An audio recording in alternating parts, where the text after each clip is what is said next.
If you're good at math, you already know. I might have entered one of these numbers wrong, but according to this, to do everything to this car, including purchasing the car itself, $14,900.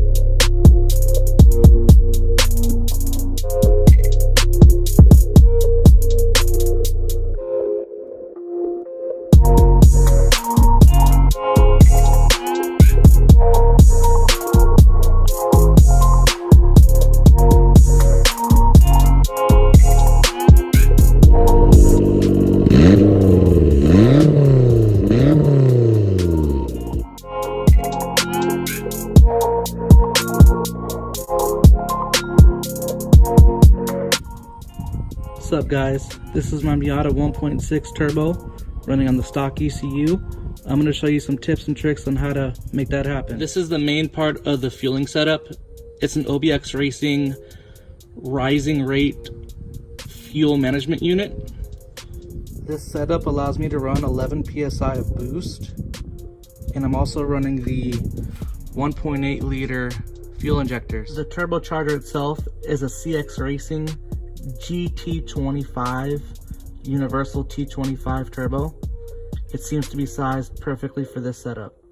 The turbo itself has zero shaft play, in and out or side to side, so it's held up great. The manifold that I'm running right now is a stainless one from Excess Power. This is the Achilles heel of my setup. It's very prone for cracks, and it currently has a crack right now that I need to repair. The supplied manifold gaskets aren't the best either, as you can see the exhaust leaks there coming from the manifold onto the cylinder head.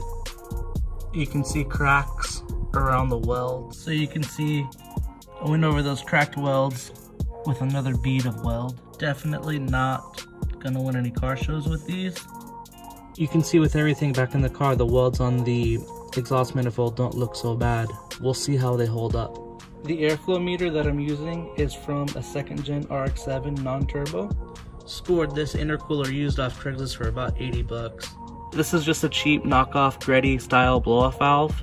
It's done good for a year so far. All of the intercooler piping that I'm running just came straight off eBay. This guy right here is called a pressure transducer, and I'm using that as an O2 signal modifier. That signal modifier plumbs right into the intercooler piping and kills power to the O2 sensor when the car's in boost. I'm running an AEM wideband sensor. I did the coolant reroute when the engine was out. I just put a plug in the thermostat housing. For the rear thermostat housing, I just had an extra front one that bolted right up to the back and ran a coolant hose from the radiator to that housing. I'm not running air conditioning or power steering. For the steering rack, I did depower it. You can see the bolts that I'm using to plug off the high pressure hoses. I also cut out the internal washer from the rack. The coilovers that I'm using are Tyne street bases. For angle mods, I'm running SPL extended tie rod ends and just cut and welded back together steering numbers.